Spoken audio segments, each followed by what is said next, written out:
تو حضرت عائشہ رضی اللہ تعالی عنہا 5 ہجری میں نبی صلی اللہ علیہ وسلم نے سفر کیا تھا. ایک جھڑپ تھی، لڑائی تھی معمولی سی، تو جس کو غزوہ بنی مستلق کہا جاتا ہے. 5 ہجری کا واقعہ ہے. تو آپ نے قرآن اندازی کی کہ بھائی جس زوجہ کا نام آئے گا وہ میرے ساتھ سفر میں چلیں گے. جس آدمی کی زیادہ زوجات ہوں تو افضل ہے کہ قرآن اندازی کر لے یا ان کی باریاں لگا دے. تو امی عائشہ کا نام آیا. حضرت عائشہ رضی اللہ تعالی عنہا آپ کے ساتھ سفر میں گئیں.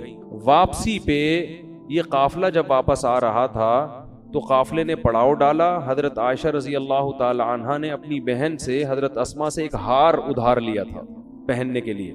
تو حضرت عائشہ کہیں گئی ہیں قضائے حاجت کے لیے یا کسی کام سے، وہ ہار گر گیا. تو وہ تلاش کرنے میں ان کو دیر ہو گئی. تو پہلے اونٹ میں جیسے آج کل ڈولیاں ہوتی ہیں نا، اس طرح کی وہ ہودج ہوا کرتا تھا، اس میں خواتین بیٹھتی تھی پردے والی اور لوگ اسے اٹھا کے جانور پہ رکھ کے چل جاتے. تو حضرت عائشہ رضی اللہ تعالی عنہا کا وزن بہت کم تھا، کم عمر تھی.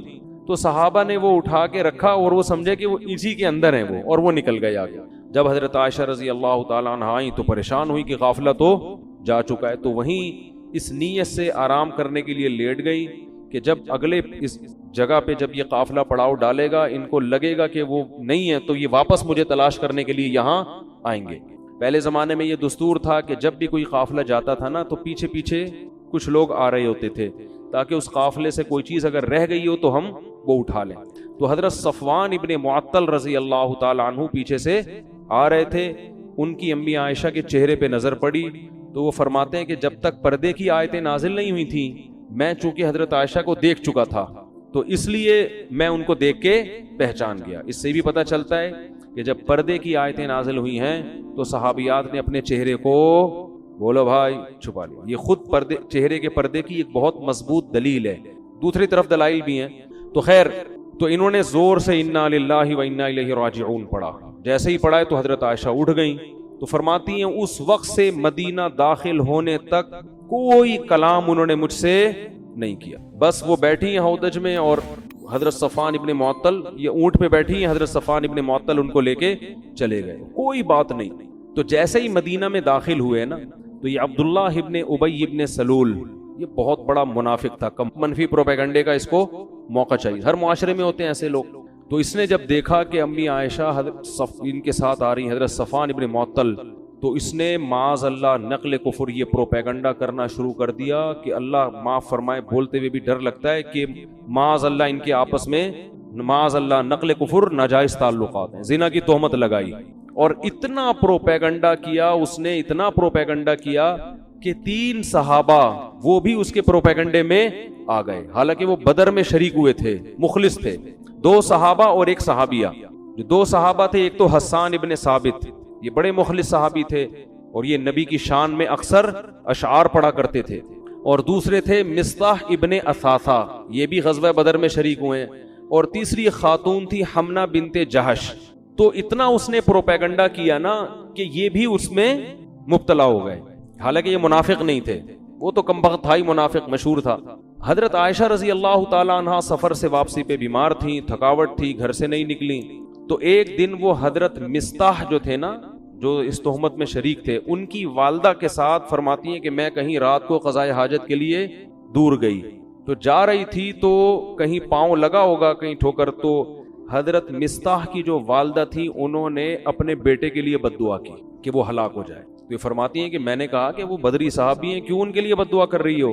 تو انہوں نے کہا کہ تمہیں پتہ نہیں ہے تمہارے بارے میں کیا مشہور کر دیا ہے. امی عائشہ کو اس وقت تک پتہ نہیں تھا. تو جب انہوں کو بتایا تو حضرت عائشہ رضی اللہ تعالی عنہا بہت زیادہ روئیں اور بیمار ہو گئی گھر کے اندر. اور نبی صلی اللہ علیہ وسلم کو بھی اطلاع ملی کہ مدینہ میں اس قسم کی خبریں مشہور ہو گئیں. تو آپ صلی اللہ علیہ وسلم بھی بہت زیادہ غمزدہ. تو میں بہت مختصر کر کے یہ واقعہ سنا رہا ہوں. تو جب نبی صلی اللہ علیہ وسلم حضرت عائشہ کے والدین کے گھر گئے، ان سے جا کے آپ نے بات کی کہ عائشہ، یعنی آپ بہت پریشان تھے، لیکن آپ نے خود اپنی زوجہ کی بشارت بیان نہیں کی کیونکہ آپ اس میں نیوٹرل رہنا چاہتے تھے. آپ نے حضرت عائشہ سے پوچھا کہ بتاؤ اصل معاملہ کیا ہے. تو حضرت عائشہ فرماتی ہیں کہ میں نے کہا کہ اگر میں یہ کہوں گی کہ میں بے گناہ ہوں تو لوگ میری بات پہ یقین نہیں کریں گے، اور اگر میں یہ کہوں گی کہ میں مجرم ہوں تو فوراً لوگ کیا کر لیں گے؟ یقین کر لیں گے. تو میں اس موقع پہ وہی کہوں گی جو یعقوب علیہ السلام نے اپنے بیٹے کے گم ہونے پر کہا تھا، فَصَبْرٌ جَمِيلٌ، میرے پاس صبر کے علاوہ کوئی راستہ نہیں ہے۔ آپ صلی اللہ علیہ وسلم کو بہت تکلیف ہوئی اور آپ نے فرمایا کہ اس شخص نے، یعنی عبداللہ بن ابی کے بارے میں، کہ مجھے میری زوجہ کے بارے میں بہت شدید تکلیف کی ہے، بہت شدید تکلیف دی ہے۔ تو حضرت عائشہ فرماتی ہیں کہ مجھے یقین تھا کہ اللہ نبی کو میری براءت بیان کرے گا۔ اچھا، اس میں پھر یہ تفتیش جب شروع کی گئی ہے تو سب سے پہلے سوکنوں سے پوچھا جاتا ہے نا، کیونکہ سوکنے تو سوکن کے بارے میں اکثر منفی سوچ۔ تو جب امہات المومنین سے پوچھا گیا تو انہوں نے سختی سے انکار کیا، انہوں نے کہا کہ ہم نے عائشہ میں ایسی کوئی چیز نہیں پائی، سوکن ہونے کے باوجود انہوں نے گواہی دی۔ حضرت عائشہ کی خادمہ سے پوچھا گیا، انہوں نے کہا وہ تو اتنی غافل ہیں، لاؤبالی پن جو ہوتا ہے نا گھر میں، جو یعنی ایک بچپنا جو ہوتا ہے کہ بکری گھر میں گھس کے آٹا کھا کے چلی جاتی ہے اور ان کو پتا نہیں چلتا، ان کو ان چیزوں سے کیا دلچسپی۔ تو آپ صلی اللہ علیہ وسلم، بہت سارے صحابہ نے، حضرت عمر جب تھے، حضرت عمر سے جب پوچھا گیا یہ کیا معاملہ ہے تو فوراً بول پڑے، سبحانک ھذا بہتان عظیم، کہنے لگے سبحان اللہ، یہ تو بہت بڑا بہتان ہے۔ بہتان کہتے ہیں جو بالکل واضح جھوٹ ہوتا ہے نا، بہت بڑا، یہ تو بہت بڑا جھوٹ ہے، اس میں تفتیش کی کیا ضرورت ہے، یہ ہو ہی نہیں سکتا۔ تو نبی صلی اللہ علیہ وسلم جب بہت پریشان ہوئے، حضرت عائشہ کی بھی صبر کی انتہا ہو گئی، تو شدید سردی کا موسم تھا، آپ صلی اللہ علیہ وسلم کو شدید سردی میں پسینہ آنا شروع ہو گیا۔ صحابہ کرام سمجھ گئے کہ آپ پر وحی نازل ہو رہی۔ صحابہ تو وحی پہ یقین کرتے تھے نا، یہ اللہ کا، کیونکہ ایسی کیفیت ہو جاتی تھی۔ تو حضرت عائشہ فرماتی ہیں شدید سردی میں نا آپ کے ایسا پانی کی طرح پسینہ نچڑتا تھا، ایسی کیفیت ہوتی۔ تو آپ صلی اللہ علیہ وسلم امی عائشہ کے گھر میں، اور آپ پر وحی آنا شروع، اور پورا رکوع 11 آیتیں نازل ہوئیں، جس میں اللہ نے حضرت عائشہ رضی اللہ تعالی عنہا کی پاک دامنی کو بیان کیا۔ تو جیسے ہی آپ نارمل کنڈیشن میں آئے ہیں، آپ صلی اللہ علیہ وسلم نے حضرت عائشہ کو خوشخبری سنائی کہ اللہ نے تمہاری پاک دامنی کو اللہ نے بیان کر دیا۔ تو حضرت عائشہ کی والدہ کھڑی ہوئیں، انہوں نے فوراً فرمایا کہ اپنے شوہر کا شکریہ ادا کرو۔ امی عائشہ نے فرمایا نہیں، صحیح ہے، کیا فرمایا یہ پاک دامنی نبی نے بیان نہیں کی ہے، یہ کس نے بیان کی ہے؟ تو اللہ نے بیان، تو میں اللہ کا شکر ادا کروں گی۔ تو اس پر یہ آیتیں نازل ہوئیں۔ حضرت عائشہ فرماتی ہیں مجھے یقین تھا کہ اللہ میری برات کا اعلان کرے گا، مگر اس کا تصور بھی نہیں تھا کہ قرآن کی آیتیں بنا کے اللہ نازل کر دے گا جو قیامت تک پڑھی جائیں گی۔ تو اللہ تعالیٰ نے پھر جو عبداللہ بن ابی تھا اس کے لیے دردناک سخت عذاب کی خوشخبری بتائی، اور فرمایا کہ جب اصول یہ ہے کہ جو کسی پہ زنا کی تہمت لگائے گا تو کتنے گواہ لے کر آئے گا؟ 4 گواہ، اور یہاں کسی کے پاس 1 گواہ بھی نہیں ہے۔ یہ قرآن میں پہلے نازل ہو چکا تھا یہ حکم کہ 4 گواہ ہونے چاہیے۔ تو اب جو لوگ اس میں شریک تھے ان پہ حد قذف جاری ہوگی، اور ان کو 80 کوڑے لگائے گئے، جن میں 2 صحابی اور 1 صحابیہ اور عبداللہ بن ابی منافق، اس کو بھی 80 کوڑے لگائے گئے۔ تو حضرت عائشہ کی اللہ نے برات کا اعلان کیا، اور پھر قرآن نے کہا لولا اذ سمعتموہ، صحابہ کو بھی تنبیہ کی کہ ایسا کیوں نہیں ہوا کہ جب تم نے یہ خبر سنی تھی قلتم ما یکون لنا ان نتکلم بہذا، تم نے یہ کیوں نہیں کہا کہ ہم تو اس پہ کلام بھی نہیں کر سکتے، سبحانک ھذا بہتان عظیم۔ جو الفاظ حضرت عمر کے تھے نا، تو اللہ نے فرمایا تم سب نے یہ کیوں نہیں کہا۔ تو یہ بھی حضرت عمر کی فضیلت ہے کہ جو الفاظ انہوں نے کہے تھے وہی آیتیں قرآن بن کے نازل ہوئے۔ حضرت عمر اس پہ فخر کیا کرتے تھے کہ اللہ نے میرے کلام کو قرآن کا حصہ بنایا، کہ تم سب نے وہ الفاظ کیوں نہیں کہے جو کس نے کہے تھے؟ حضرت عمر تو بہت غیرت والے تھے نا، ان میں تو یہ دائیں بائیں حساب کتاب تھا ہی نہیں، ٹھیک ہے نا۔ انہوں نے کہا یہ کیسے ہو سکتا ہے، یہ تو ممکن نہیں ہے، کیونکہ سب جانتے تھے پہلے زمانے، جیسے آج بھی گاؤں میں سب ایک دوسرے کو جانتے ہیں، تو پہلے تو صدیوں سے قبیلے ایک ساتھ رہتے بالکل اس کی مثال ایسے جیسے حضرت مریم کے جب بغیر شوہر کے بچہ ہوا ہے تو بنی اسرائیل نے کیا کہا، اے مریم تجھے تو ہم بچپن سے جانتے ہیں، ما کان ابوکی امرأ سوء وما کانت امکی بغیہ، نہ تمہارا باپ برا آدمی اور نہ تمہاری ماں فاحشہ، تم تو پیغمبروں کے خاندان میں پیدا ہو کے تم نے یہ کیسے کر لیا۔ تو جو قریب رہتے ہیں نا وہ ایک دوسرے کو جانتے ہیں. تو حضرت عمر امی عائشہ کو جانتے تھے, ابو بکر کی بیٹی ہیں.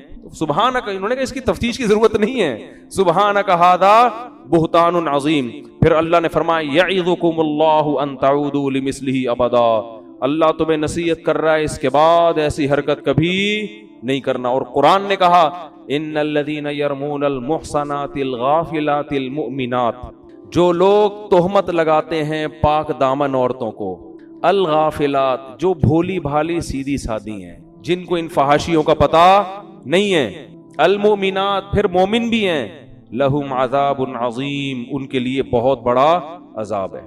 تو اس میں اللہ نے امی عائشہ کو سیدھی سادی بھی کہا, مومن بھی کہا اور پاک دامن بھی کہا کہ بھائی تہمت اگر کوئی لگائے کسی پہلے سے کوئی فاحشہ عورت ہو, کوئی طوائف ہے مشہور ہے دنیا میں, اس کے بارے میں کوئی کہ اس نے زنا کیا ہے, برا تو یہ بھی ہے, جب تک گواہ نہیں آپ نہیں لگا سکتے, لیکن ایک پاک دامن اور نیک عورت پر آپ کیسے تہمت لگا رہے ہیں.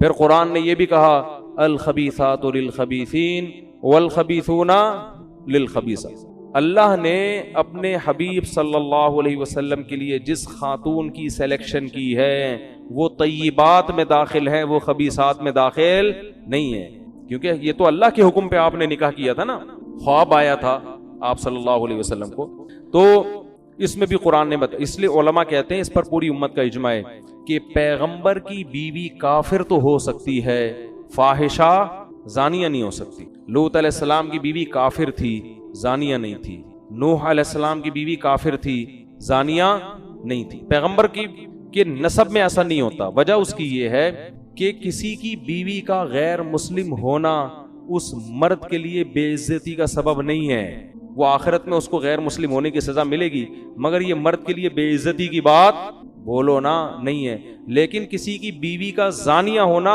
اس آدمی کے لیے بولو نا یار بہت ہی بری بات, اس سے وہ اس کا امیج ختم, برباد.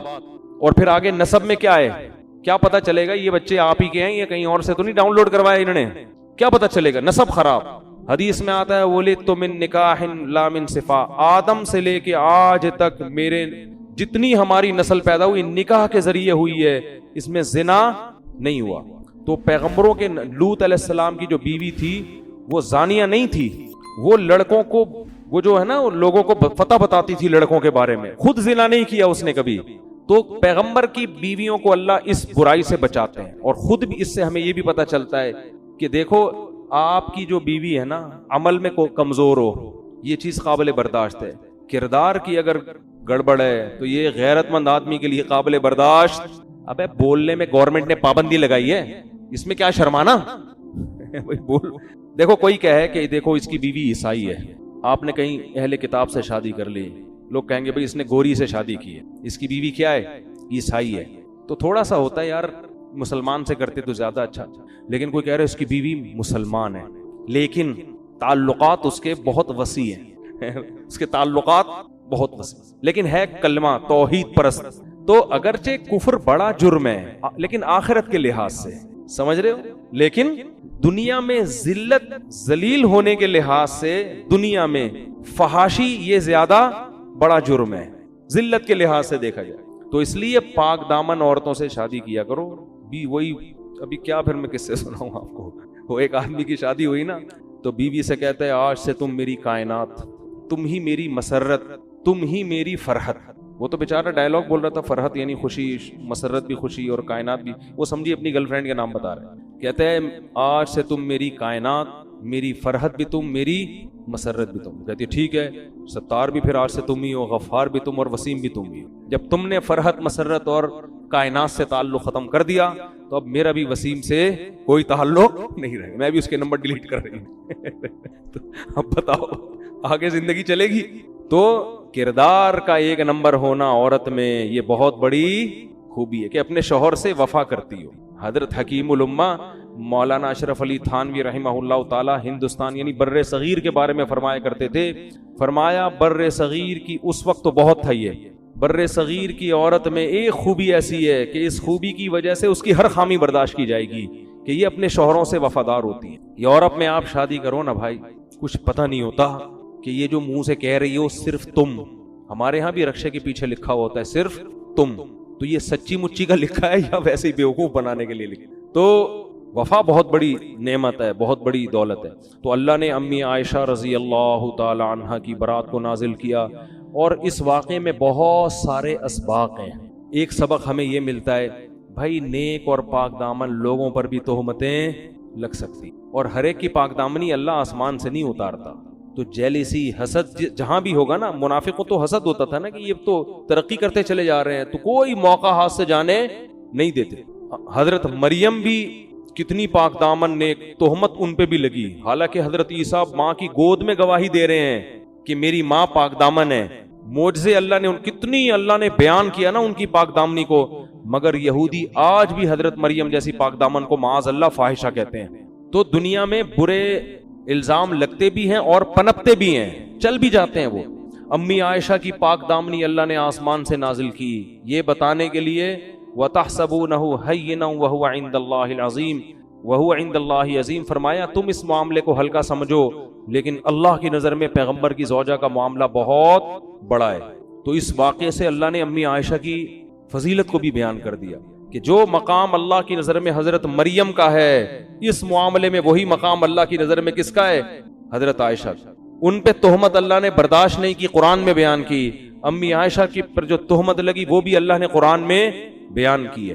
لیکن جیسے حضرت مریم کو فاحشہ کہنے والے آج بھی موجود، معاذ اللہ نقل کفر، امی عائشہ کو برا بھلا کہنے والے، فاحشہ کہنے والے بھی آج موجود ہیں۔ تو جیسے وہ کافر ہیں، یہ بھی کافر ہیں۔ جو امی عائشہ پہ تہمت لگاتا ہے نا، اسلام کی نظر میں وہ کیا ہے؟ کیونکہ قرآن نے ان کی پاک دامنی کو بیان کر دیا، واضح لفظوں میں بیان کر دیا قرآن نے ان کو۔ تو یہ بھی ہمیں اس سے سبق ملتا ہے، اور یہ بھی سبق ملتا ہے کہ عورت کی جو صفت اللہ نے بیان کی، الغافلات، فحاشی کی چیزوں کا اس کو پتہ نہ ہو۔ باپ کے گھر سے نکل کے کہاں جائے؟ شوہر کے گھر میں۔ آج کل ایسا نہیں ہو رہا، ابا کے گھر سے نکل کے 15-20 اسلام غلط مذہب ہے، تو کیا کریں پھر؟ ہم چھوڑ دیں اسلام؟ صحیح کیا ہے وہ بتا دو، ہم ادھر چلے جائیں گے؟ کیا خیال ہے؟ وہ کہے گا ہاں اسلام غلط ہے، عیسائیت میں آ جاؤ، تو آپ کہیں کہ اسلام پہ ایک اعتراض ہو رہا ہے تو عیسائیت پہ 100 اعتراضات ہو رہے ہیں، میرے ان اعتراضات کا جواب دے دو تو میں کیا کر لوں گا؟ اسلام چھوڑ دوں گا۔ بھائی دیکھو اس کی مثال ایسے ہے، آپ روٹی کھا رہے ہو، ڈاکٹر نے کہا یہ روٹی صحت کے لیے نقصان دہ ہے، آپ نے کہا ٹھیک ہے بتاؤ پھر کیا کھاؤں میں؟ وہ کہے کچھ بھی نہیں کھاؤں۔ آپ بولو بھائی یہ تو مر جاؤں گا۔ روٹی کھانے سے اگر نقصانات بھی اتنے نہیں ہیں جتنے بھوکا رہنے سے، بھوکا ہی رہوں میں، تو یا تو مجھے کوئی آلٹرنیٹ دے جو روٹی سے اچھا ہو، پراٹھا بتا دے، چنے چاٹ بتا دے، گوشت بتا دے، بھائی انڈے بتا دے، کوئی آلٹرنیٹ تو دے نہیں رہا۔ تو جو آلٹرنیٹ دے رہا ہے وہ اتنا ہے کہ اگر روٹی میں شوگر بڑھتی ہے تو جو تو آلٹرنیٹ بتا رہا ہے وہ چرس ہے، چرس کھاؤ، اس پہ تو 10 اعتراضات ہوتے ہیں۔ کیا خیال ہے؟ تو روٹی چھڑوا کے تو ہمیں جو چیز پہ لا رہا ہے وہ ہیروئن ہے، وہ چرس ہے، تو روٹی چھوڑو گے پھر؟ تو جب بھی کوئی آپ پہ اعتراض کیا کرے نا کہ آپ کا فرقہ صحیح نہیں ہے یا آپ کا مذہب صحیح نہیں ہے، تو اس کے اعتراضات کے جواب دینے کے بجائے الٹا اس سے سوالات پوچھنا۔ جیسے عیسائی نے کیا کیا، وہ کہہ رہے اسلام پہ یہ اعتراض ہے، یہ اعتراض ہے۔ میں نے اس بندے کو کہا، میں نے کہا اس کو بولو چلو فرض کر لو اسلام غلط ہو گیا نا یہ اعتراضات سے، تو میں کیا کروں؟ وہ فوراً کہہ گیا عیسائیت پہ آؤ۔ اس کے اسلام پہ اگر 10 اعتراض ہوتے ہیں تو عیسائیت پہ کتنے ہوتے ہیں؟ 100 ہوتے ہیں۔ مجھے ان کا جواب پہلا جواب تو یہ چاہیے مجھے کہ خدا ایک بھی ہے، 3 بھی ہیں۔ یہ بات کھوپڑی شریف میں نبی صلی اللہ علیہ وسلم نے 50 سال کی عمر میں 9 سال کی لڑکی سے نکاح کیا۔ 9 سال میں میڈیکل سائنس کہتی ہے کہ لڑکی بالغ ہو سکتی ہے، اور پھر آپ سمجھ رہے ہو کہ حضرت عائشہ پہ ظلم ہوا، لیکن حضرت عائشہ سمجھ رہی ہے کہ مجھ پہ ظلم نہیں ہوا۔ آپ کہہ سکتے اس وقت وہ بچی تھی، ان کو پتا نہیں تھا، لیکن بعد میں تو بڑی ہو گئی نا، پھر بھی فخر کرتی تھی، موت تک فخر کرتی رہی، اور نبی کے ساتھ نبی نے اجازت دی کہ بھئی فقر و فاقہ ہے تو تم چاہو تو مجھ سے طلاق لے سکتی ہو۔ انہوں نے کہا آپ کے بارے میں طلاق کا مشورہ بھی نہیں مانگوں گی کسی سے۔ وہ خوش ہیں، ان کو کوئی اعتراض نہیں ہے، تمہیں اعتراض ہو رہا ہے۔ ہم تو اس کو نبی کا معجزہ سمجھتے ہیں کہ 50 سال کی عمر میں ایک 9 سال کی لڑکی سے ایسا نباہ کیا ہے کہ ایج ڈیفرنس کے باوجود ان کے مینٹل لیول پہ آ کے ان کے ساتھ نباہ کیا۔ تو یہ تو پیغمبر کے صاحب کمال ہونے کی دلیل ہے۔ پیغمبر آج کوئی کر کے دکھائیے، 4 دن میں لڑکی طلاق لے کے بھاگ جائے گی، جبکہ غربت کا یہ عالم ہو کہ گھر میں 40 دن روٹی نہیں مل رہی۔ بتاؤ آپ کی بیگم کو اگر گھر میں 40 دن چولہا نہ ملے، چولہا ہی نہ جلے، اور آپ ہینڈسم اسمارٹ ہو، 24 سال کے جم سے ابھی تازہ مسٹر سندھ بن کے آئے ہو، آپ اتنی زبردست پرسنالٹی، آپ 26 سال کے بیگم 25 سال کی، ایک دم جوڑ کا رشتہ، 40 دن دور کی بات، 3 دن اگر آٹا نہیں ملے گا نا، کھانا نہیں ملے گا، بیگم مارکیٹ سے کیا ہو جائے گی؟ شارٹ، بولے گی اپنے ڈولے شولے اپنے پاس رکھ۔ کیوں؟ آپ کی شخصیت اس کو اتنی متاثر نہیں کر رہی ہے کہ وہ اس غربت میں بھی آپ کے ساتھ گزارا کرے۔ ہمارے نبی 50 سال کے، امی عائشہ 9 سال کی، لیکن آپ کی پرسنالٹی نے امی عائشہ کو ایسا متاثر کیا کہ رسول اللہ صلی اللہ علیہ وسلم نے آپ کو طلاق کا اختیار دیا۔ قرآن کہتا ہے کہ میں اس غربت میں ہی گزارا کروں گا، میرے گھر میں 40 دن چولہا نہیں جلے گا، کھجور پانی پہ گزارا کرنا پڑے گا۔ تو عائشہ تمہیں طلاق چاہیے تو لے لو، اور جلد بازی مت کرو، میں نے جو تمہیں آپشن دیا ہے تھوڑا مشورہ کر لو۔ امی عائشہ نے فرمایا افیکا اشاور، کیسی باتیں کر رہے ہیں؟ پیغمبر کے بارے میں، آپ کے بارے میں مشورہ کروں کہ رہنا ہے کہ نہیں رہنا؟ بھائی جیسی غربت ہو، آپ کے بارے میں تو مشورہ بھی نہیں میں کر سکتی کسی سے، رہنا ہی رہنا ہے آپ کے ساتھ۔ اس پہ غیر مسلم کو اعتراض ہو رہا ہے کہ یہ بے جوڑ کی شادی ہوئی ہے، تو ہم یہی جواب دیں گے بھائی اگر تمہیں اس اعتراض کا جواب نہیں آ رہا، ہم کریں کیا؟ اسلام کو چھوڑ دیں، تو کوئی اسلام جیسا دوسرا مذہب بتاؤ تو صحیح ہمیں تو تم اسلام چھڑوا کے اگر عیسائیت پہ لے کے آتے ہو، تو عیسائیت کے تو بیس میں ہی بہت ساری چیزیں ہیں بھائی۔ وہ کہہ رہے ہیں خدا ایک بھی اور خدا کیا ہے؟ 3 بھی ہے۔ یہ زیادہ بڑا اعتراض ہے میرے بھائی، جو 9 سال کی عمر میں اپنی عائشہ سے شادی ہو گئی، اس سے بڑا اعتراض کیا ہے کہ ایک خدا کس عیسیٰ کو پکارے، مریم کو پکارے یا اللہ کو پکارے؟ نہیں آئی بات میرا خیال ہے سمجھ میں۔ اسی طرح جو لبرل لوگ ہوتے ہیں نا، اسلام پہ اعتراضات کر رہے ہوتے ہیں کہ اسلام میں یہ ہے، اسلام میں یہ ہے، اسلام میں زانی کی سزا رجم ہے، اسلام میں عورت کو ماتحت بنایا گیا ہے، یہ ویمن رائٹس کے خلاف ہے۔ اس کو بولو چلو اسلام غلط ہو گیا، فرض کر لو معاذ اللہ، تو کیا کریں؟ اسلام چھوڑ دیں؟ کیا کریں بھائی؟ اسلام کہیں گے چھوڑ دیں، اس سے تو پھر تو صحیح اور غلط میں تمیز کرنا قیامت تک کے لیے کیا ہو جائے گا؟ بولو ناممکن۔ پھر تو کلچر کو فالو کرنا پڑے گا۔ کلچر جسے صحیح کہتا ہے وہ صحیح ہے، کلچر جسے غلط کہتا ہے وہ کیا ہے؟ ہمارے ایک جاننے والے تھے بڑے لبرل قسم کے، صبح شام مولاناؤں کو برا کہنا ان کا کام تھا، مولوی ایسے، مولوی ہر وقت نا بعض لوگوں کو کچھ ہو جاتا ہے، اللہ معاف فرمائے۔ تو ایک دن وہ کہنے لگے کہ یار وہ ایک صاحب ہیں، وہ آفس میں ہوتے ہیں تو ان کی بیگم کے کسی سے غلط تعلقات ہیں، وہ دوسرے صاحب گھر میں آتے ہیں، غلط ہے یہ۔ میں نے کہا کیوں غلط ہے بھائی، اس میں کیا خرابی ہے؟ میں تو اس لیے غلط کہوں گا کہ مذہب نے کیا کہا ہے اس کو غلط کہا ہے نا، آپ تو مانتے ہی نہیں مذہب کو۔ میں نے کہا کیوں غلط ہے؟ دیکھیے ایکچولی ایک چیز سوسائٹی میں غلط ہے تو ایکچولی اس کیا ہونی چاہیے، جو پھر انگلش بہت مار رہے ہوتے ہیں، کہتے دیکھیں ہماری سوسائٹی اس کو برا سمجھتی، لہذا یہ نہیں ہونا چاہیے۔ ایک میرڈ لڑکی ہے، اس کا شوہر گھر سے باہر ہے، کسی سے ناجائز تعلقات اس نے رکھے۔ میں نے کہا ناجائز؟ ہم تو ناجائز کہتے ہیں، لیکن کیوں کہتے ہیں بھائی؟ اللہ نے کہا یہ حرام ہے، لیکن آپ کیوں ناجائز کہہ رہے ہو؟ سوسائٹی اس کو، ہماری سوسائٹی اس کو برا سمجھتی ہے۔ میں نے کہا اس کا مطلب سوسائٹی جس کام کو برا سمجھے وہ برا ہے، سوسائٹی جس کو اچھا سمجھے وہ کیا ہے؟ اچھا ہے۔ میں نے کہا لوط علیہ السلام کی جو قوم تھی نا، ان کی سوسائٹی لڑکوں سے بدفعلی کو بالکل بھی برا نہیں سمجھتی، اس کا مطلب وہ ٹھیک ہے۔ اب چپ بیٹھے، ہماری سوسائٹی تو اللہ کا شکر ہے اب تک برا سمجھتی ہے، لیکن لوط علیہ السلام کی قوم کی سوسائٹی برا نہیں سمجھتی تھی۔ تبھی تو لوط علیہ السلام نے جب اپنی قوم سے کہا نا برا عمل چھوڑ دو، انہوں نے کہا بھائی ہم تو کرتے ہیں، آپ بہت پاکیزہ ہو تو آپ علاقہ چھوڑ دو، آپ کیا کرو؟ آپ علاقہ چھوڑ دو، آپ نکل جاؤ اس قوم سے۔ تو ان بیچاروں کے پاس کوئی کرائیٹیریا ہی نہیں ہے، معیار ہی نہیں ہے۔ انگریزوں کی سوسائٹی میں بھی یہ برا ہے کہ میرڈ لڑکی کی کسی سے غلط تعلقات ہوں، اتنا برا نہیں ہے جتنا ہمارے یہاں ہے۔ ان کے تھوڑا سا 50-60 روپے جرمانہ ہوتا ہے اس میں۔ میں نے جب برٹش لا پڑھا نا، جو برطانیہ کا لا تھا پاکستان میں سر پکڑ کے بیٹھ گیا بھائی یہ کس قسم کا لا ہے بھائی؟ اس میں یہ ہے کہ اگر کوئی شادی شدہ عورت کسی مرد کے ساتھ زنا کرتی ہے تو اس مرد پہ جرمانہ آئے گا، شوہر کو دے گا۔ بتاؤ یار یہ کوئی جرمانہ دے گا وہ، اور وہ جرمانہ لے لے گا۔ اب بتاؤ یہ عجیب بات ہے یا نہیں ہے؟ ابے بھائی جرمانہ وہ ابھی نہیں سمجھ میں آیا آپ لوگ کے نا، ایک لطیفہ سناتا ہوں اس سے سمجھ میں آئے گا کیا میں کہنا چاہتا ہوں۔ ایک آدمی نے بتایا کہ وہ بڑا لبرل قسم کے لوگ تھے، نام نہاد لبرل ہوتے ہیں یہ لوگ، اصل میں لبرل نہیں ہوتے، ایک نام نہاد لبرل تھا، غیرت بالکل ختم ہو گئی۔ تو کسی نے بولا کہ بھائی دیکھو تم لوگ کے بارے میں ہم نے سنا ہے کہ تم لوگوں میں غیرت ویرت نہیں ہوتی۔ اس نے کہا نہیں ہمارے یہاں بڑی غیرت ہوتی ہے بھائی۔ میں کہا اچھا کوئی اپنی غیرت کا واقعہ سناؤ۔ کہتا ہے میں نے ایک دن اپنی بیٹی کو پارک میں کسی غیر مرد کے ساتھ دیکھا تو مجھے بڑی غیرت ہے۔ کیا غیرت ہے؟ میں نے کہا بیٹا اس دفعہ تو دیکھ، دوبارہ نظر آئی نا میری بچی کسی کے ساتھ میں نہیں چھوڑوں گا اس کو، اس دفعہ تو برداشت کر لیا میں نے، دوبارہ نظر آئی تو میں برداشت نہیں کروں گا، میری غیرت تھی۔ اس نے کہا یار یہ کس قسم کی غیرت ہے؟ اس نے کہا میں نے کہا نا ایک دفعہ تو دیکھ لیا، دوبارہ میں برداشت نہیں کروں گا۔ کہہ رہے پھر میں نے دوبارہ دیکھا اس کو، اب یہ جوش میں آ گیا۔ اس نے کہا یار پھر تو نے کیا کیا؟ میں نے کہا بیٹا اس دفعہ تو دیکھ لیا میں، دوبارہ میں اس دفعہ برداشت کر رہا ہوں، تیسری دفعہ اگر کسی غیر مرد کے ساتھ نظر آئی نا میں برداشت نہیں کروں. کہہ رہے ہوتے ہوتے ایک دن میں نے اپنے گھر پہ دیکھا صوفے پہ دونوں بیٹھے ہوئے قابل اعتراض حالت میں. تو کہہ رہے پھر تو تیرے بھائی کو غصہ آیا. اب اس نے کہا کہ اب تو اللہ خیر کرے, پتہ نہیں سر پھوڑ دیا کیا کر لے گا یہ. کہہ رہے میں نے وہ صوفہ ہی گھر سے نکال دیا. غیرت میں اور غصے میں نے کیا کیا, صوفہ ہی گھر سے. آئندہ نہیں بیٹھنے دوں گا یہاں پر.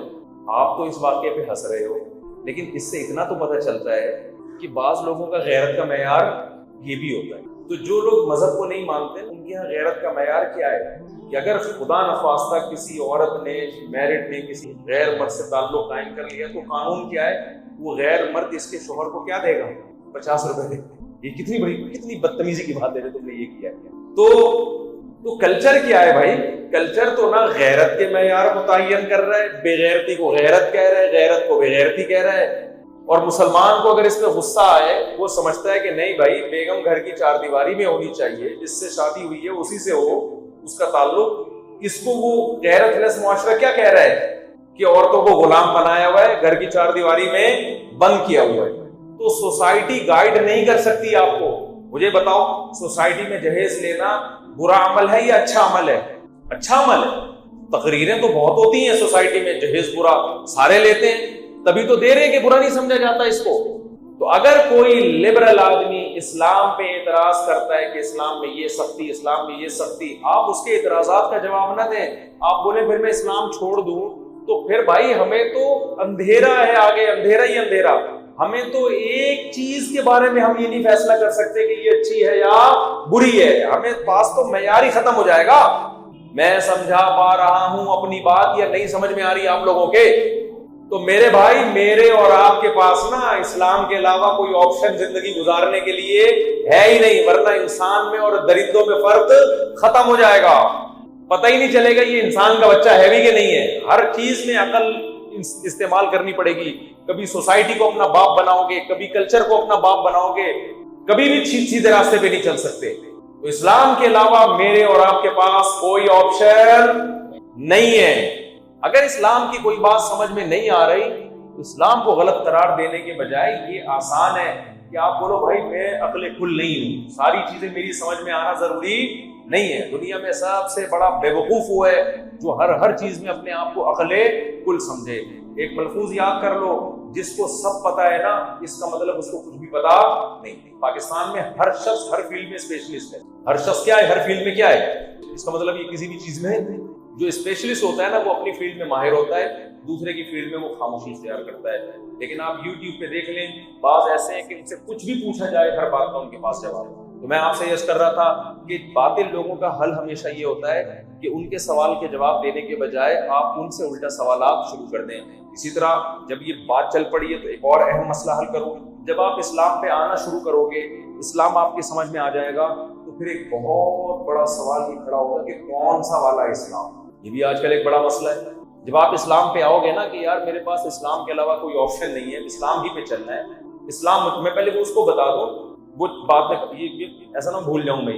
یہ جو اللہ نے کہا نا کہ تم جو کہتے ہو کہ موت کے بعد دوبارہ زندگی نہیں, زندگی ہے, یہ بات ہماری کھوپڑی میں نہیں آتی. اللہ کہتے ہیں اس سے عجیب بات یہ ہے کہ تم کہو کہ موت کے بعد کوئی زندگی نہیں ہے. یہ عجیب کیوں ہے؟ 2 وجہ سے. ایک تو اس لیے کہ جس نے پہلی مرتبہ بنا دیا, عدم سے وجود میں لے آیا, اس کے لیے ریپیئرنگ کرنا کیا مشکل کام ہے؟ تو عجیب تو وہ بات کر رہا ہے جو خدا کے بارے میں یہ کہے کہ وہ پہلی دفعہ بنا سکتا ہے, دوسری دفعہ نہیں بنا سکتا. اس کی عقل پہ ماتم کرنا چاہیے. تو اللہ بھی اعتراض کا جواب دینے کے بجائے جو اعتراض کر رہا ہے الٹا اسی پہ اعتراض کر رہے ہیں کہ نہیں کر رہے, کہ بھائی دیکھو ایک آدمی بارش سے بھاگا اور پرنالے کے نیچے آگے کھڑا ہو گیا. اس سے پوچھا بھائی تو بارش سے کیوں بھاگا؟ کہہ رہے پانی سے بچنے کے لیے. تو ابے تو پانی سے بچ رہا ہے, تو پرنالے کے نیچے آگے کھڑا ہو گیا. تو اللہ بھی ابھی اسی انداز میں ہم سے کہہ رہے ہیں کہ تم اعتراض ہم پہ یہ کر رہے ہو کہ دوبارہ کیسے بنیں گے. اعتراض تو تم پہ ہوتا ہے کہ جو ایک دفعہ پیدا کر سکتا ہے اس کے بارے میں تم دلیل پیش کرو کہ وہ دوبارہ پیدا نہیں کر سکتا. دوسری بات اس سے بھی زیادہ عجیب, اللہ کہتے ہیں اچھا مجھے یہ بتاؤ, اگر دوبارہ زندگی نہیں ہے, حساب و کتاب نہیں ہے, تو بڑی اعتراض کی بات یہ ہے کہ اس کا مطلب یہ ہوا ام نجعل المتقین کالفجار, جو دنیا میں اچھا کر کے آئے گا اس کا بھی انجام لاش میں کیڑے پڑیں گے اور مٹی ہو جائے گا.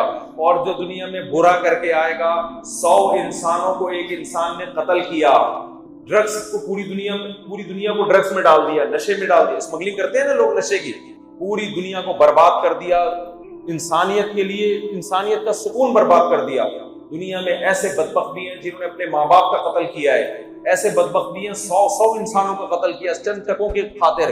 تو اللہ کہتے ہیں اگر میں نے انسانوں کو دوبارہ زندہ نہیں کرنا تو مجھ پر بہت بڑا اعتراض ہوتا ہے کہ جو نیکیاں کر کے آتے ہیں, ماں باپ کی خدمت کر رہے ہیں, بوڑھوں کی خدمت کر رہے ہیں, انسانیت کی خدمت کر رہے ہیں, مرنے کے بعد وہ بھی مٹی ہو کے ختم, اور جو برا کر رہے ہیں مرنے کے بعد وہ بھی مٹی ہو کے ختم.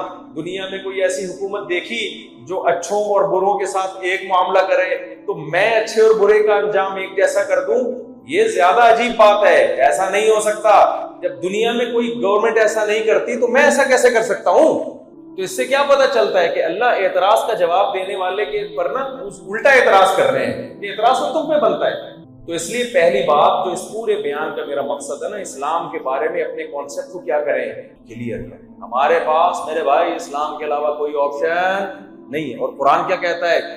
من اعرض عن ذکری, اللہ نے ایک دھمکی دی ہے اور ایک خوشخبری سنائی ہے. اللہ نے کہا من اعرض عن ذکری فإن له معیشة ضنکا, جو اسلام پہ نہیں چلے گا, اسلام کو اوڑھنا بچھونا نہیں بنائے گا. پہلی تو اللہ نے دھمکی دی, تمام تر ترقیوں کے باوجود اس کی زندگی کو اس پہ تنگ کر دوں گا میں.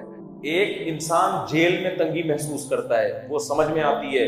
ایک کھلے میدان میں تنگی محسوس کر رہا ہوں تو یہ کھلے میدان کا فالٹ نہیں ہے, یہ اس کی اپنی کھوپڑی کا بولو فالٹ.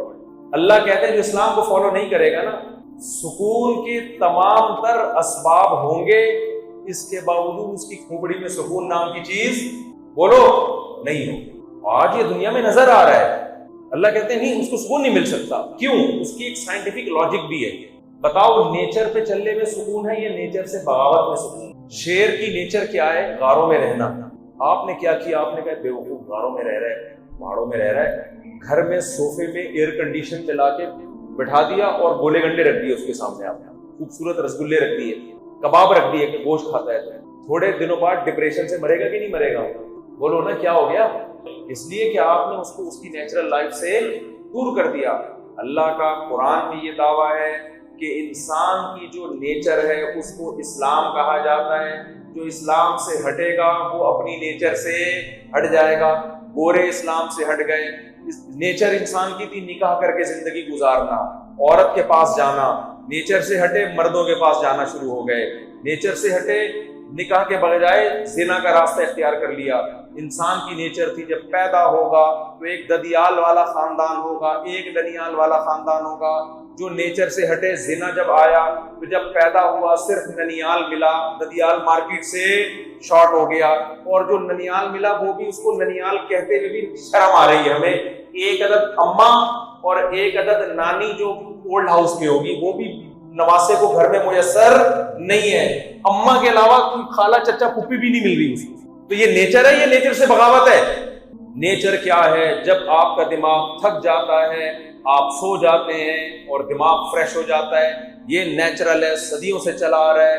اور نیچر سے بغاوت کیا ہے؟ جب آپ ٹینشن میں ہوتے ہیں آپ شراب پینا شروع کر دیں.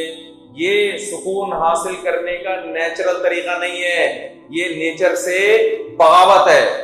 اب شراب میں سکون نہیں ملے گا آپ کو. شرابی کہتا ہے میں تو پیتا ہوں مجھے سکون ملتا ہے. ابے تو نے اپنے آپ کو اس کا عادی بنا لیا ہے. اب تھوڑی دیر میں تجھے نہیں ملے گی, تیرا دماغ خراب ہوگا. اور جو پینے کا عادی نہیں ہے پوری زندگی نہیں پیے گا, اس کا دماغ پھر بھی خراب نہیں ہوگا. ہم تو اتنا لمبا بیان کر رہے ہیں بغیر پیے. شرابی کر سکتا ہے؟ تو دماغ ہمارا خراب ہو گیا, شرابی کا خراب ہو گیا. شرابی کا دماغ خراب ہو گیا میرے بھائی. ہر چیز اسلام کی, انسان کی نیچر ہے وہ ایک خدا کی عبادت مانگتا ہے, وہ خدا کو مانگتا ہے, عبادت کرتا ہے. خدا نہیں ملے گا ڈپریشن میں جائے گا. وہ کوئی ہے جو اس کو تسلیاں دیتا ہے کہ غم بھی میں دیتا ہوں, خوشیاں بھی میں دیتا ہوں. خدا کو زندگی سے نکال دیا آپ نے تو یہ نیچر کے خلاف ہے. کون تسلی دے گا آپ کو؟ موٹیویشنل اسپیکر تھوڑی تسلی دیں گے. آج کل لوگ تسلی کے لیے موٹیویشنل اسپیکر کو سن رہے ہیں. ابے ان کو کون تسلی دے رہا ہے؟ ہمارے محلے میں ایک کوئی فاحشہ خاتون تھی, اب تو بیچاری چلی گئی, اللہ مغفرت کرے. تو اس سے کوئی شادی نہیں کرتا تھا, اس کے کیریکٹر خراب تھا. تو ایک بندہ آیا مجھے کہنے لگا کہ ایک دن یہ مجھے پکڑ کے کہنے لگی مجھے لے کے بھاگ جا. میں نے کہا آپ نے کیا جواب دیا؟ کہتے میں نے کہا میں تجھے لے کے بھاگوں گا, مجھے کون لے کے بھاگے گا؟ تو آپ کو موٹیویشنل اسپیکر تسلی دے دیتا ہے غموں سے بالفرض, حالانکہ نہیں نجات دے سکتا وہ غموں سے, اس کے پاس پاورفل موٹیویشن نہیں ہے جو اسلام کے پاس ہے. اگر بالفرض وہ آپ کو تسلی دے دیتا ہے تو اس کو تسلی کون دیتا ہے؟ وہ خود اپنے بیانات سنے گا بیٹھ کے کیا؟ جو موٹیویشن قرآن نے دی ہے نا غموں میں, قرآن نے کس طرح سے ہمیں تسلی دی ہے؟ الذین اذا اصابتهم مصیبۃ قالوا انا للہ وانا الیہ راجعون. فرمایا ہمارے نیک بندے جب انہیں کوئی مصیبت پہنچتی ہے یہ کہتے ہیں ہم اللہ کے غلام ہیں. مالک کو حق ہوتا ہے کہ غلام کے ساتھ جیسا چاہے سلوک کرے, اور اللہ ہمارا ظالم مالک نہیں ہے. نعم المولا و نعم النصیر, وہ ہمارا دوست ہے, وہ اگر ہمیں کوئی مصیبت پہنچا رہا ہے اس مصیبت میں ہماری خیر ہے. اور وَإِلَيْهِ راجعون, اور ہم نے لوٹ کے بھی اللہ کے پاس جانا ہے. آج جو مصیبت ہمیں ملی ہے کل اللہ اس مصیبت کے بدلے میں اگر ہم صبر کرتے ہیں تو ہمیں اس کا اجر دے گا. یعقوب علیہ السلام کا بیٹا چھن گیا بچپن میں, ساری زندگی غموں میں گزری. کیا یعقوب علیہ السلام نے کسی موٹیویشنل اسپیکر کی تقریر سنی تھی اس غم سے بچنے کے لیے؟ بولو نا.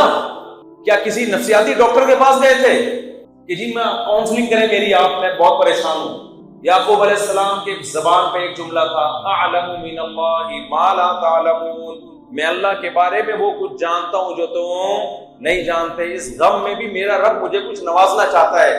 جب تک اللہ آپ کی زندگی میں نہیں ہوگا غموں سے تسلی کسی کا باپ بھی آپ کو نہیں دے سکتا. ایبیوزنگ لینگویج پہ میں پیشگی معذرت کر چکا ہوں. میں ابے تبے پہ بھی آتا ہوں اور باپ دادا پہ بھی. ہم جب بچپن میں پھڈا کرتے تھے نا وہ کہتے تیرا باپ بھی یہ کام نہیں کرتا. آپ اسرار ہیں, کیا نام ہے آپ کا؟ جو ہمارے دوست ہیں اسرار, بالکل آپ کی شکل کے لگ رہے ہیں. چھوٹے کیسے ہو گئے؟ تھوڑے باریک تھے, کئی سالوں سے ملا نہیں ہوں میں ان سے. تو ہم جب بچپن میں لڑتے تھے تو اسکولوں میں لڑتے بھی تھے الحمدللہ. اب تو اسکولوں میں لڑنا بڑھنا چھوڑ دیا. یہ بھی نیچرل نہیں ہے میرے بھائی. ڈپریشن میں جا رہے ہیں بچے اس سے. بچوں کے بہن بھائی ہوا کرتے تھے آپس میں لڑتے تھے, وہ یہ نیچرل ہے. اس سے ان میں کانفیڈنس پیدا ہوتا ہے, برداشت پیدا ہوتی ہے. ایک ایک دو بچے ہوتے ہیں, وہ کس سے لڑیں گے جا کے؟ لہٰذا وہ چھوئی موئی بن جاتے ہیں. بڑے ہو کے ذرا سی بھی ڈپریشن برداشت نہیں کرتے. آپ کو پتا ہے مالداروں کے بچوں میں ڈپریشن کی بیماری اور دماغی توازن خراب ہونے کی بیماری غریبوں کے بچوں سے زیادہ ہے. کیوں؟ اس کو کوئی ٹینشن ہی نہیں ملتی کبھی, نہ کبھی ڈانٹا, نہ کبھی مارا اما نے, نہ کبھی ڈانٹا, کچھ بھی نہیں. ہر خواہش پوری ہو رہی ہے. بچے کی اوپر کی سیٹنگ کیا ہو جاتی ہے؟ غریب کا بچہ بات بات پہ ماں سے چپیٹ کھاتا ہے. غریب کے بچے کو روٹی کھلانی نہیں پڑتی, بچانی پڑتی ہے. اور مالدار کے بچے کے لیے مائیں پہلے 2 رکعتیں پڑھ کے منت مانگتی ہیں, اللہ اس کو روٹی کھانے کی توفیق عطا فرما دے. اس کے بعد جا کے بڑی مشکل سے کھاتا ہے. تو نیچرل لائف سے دور ہو رہا ہے انسان. تو ہم وہ بچپن میں جب اسکولوں میں پڑھے ہوتے تھے نا, ہم کہتے تھے تیرا باپ بھی نہیں کر سکتا ایسا ہے. وہ کہتے اوئے باپ پہ نہیں جانا. حالانکہ باپ کی ایک نہیں مانتا گھر میں, لیکن یہاں پر ہم اوئے باپ پہ نہیں جانا. تو پھر ہم بھی نہیں جاتے تھے باپ پہ. اب جا رہے ہیں اتنے عرصے کے بعد جاتے ہیں, کوئی دھمکی نہیں دے گا نا ہمیں. تو میں آپ سے کہہ رہا ہوں کہ جو موٹیویشنل اسپیکرز جو مذہب کو نہیں مانتے, مذہب کو مانتے ہیں ان کی بات الگ ہے, ان کے پاس آپ کے غموں کا علاج نہیں ہے. انسان کو غموں میں تسلی وہ ذات دے سکتی ہے جو غم دور کرنے میں اسباب کی محتاج نہیں. کیونکہ جتنے بھی لوگ ہیں وہ اسباب کے محتاج ہیں. جب اسباب نہیں ہوں گے تو ٹینشن ہی ہوگی نا. سائنس تھوڑی وہاں گائیڈ کرے گی. سائنس تو یہ کہے گی بھائی ابا ابھی بیمار ہیں اور بے روزگاری ہے اور مہنگائی ہے, تو مہنگائی میں تو یہی ہوگا, تمہاری تنخواہ 20,000 ہے تو تمہیں اب نہیں ملے گا, کھانا بھی نہیں ملے گا, پینا نہیں ملے گا. اور مفتی صاحب کے 4 شادیوں کے بیانات تم سن رہے ہو, بیوقوفوں والے کام کر رہے ہو. اس مہنگائی میں لوگ ایک نہیں تم 4 کی باتیں کر رہے ہو. تو یہ سن کے آدمی کس میں جائے گا؟ ڈپریشن میں. مذہب کیا کہے گا؟ اللہ یبسط الرزق لمن یشاء ویقدر.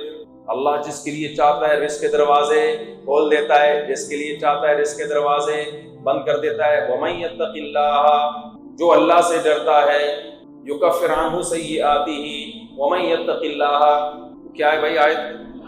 یجعل لہ مخرجا, جو اللہ سے ڈرتا ہے. ویرزقہ من حیث لا یحتسب, جو اللہ سے ڈرتا ہے اللہ اس کو ایسی جگہ سے روزی دیتا ہے جہاں سے اس کا گمان نہیں ہوتا. ایسی جگہوں سے روزی دیتا ہے.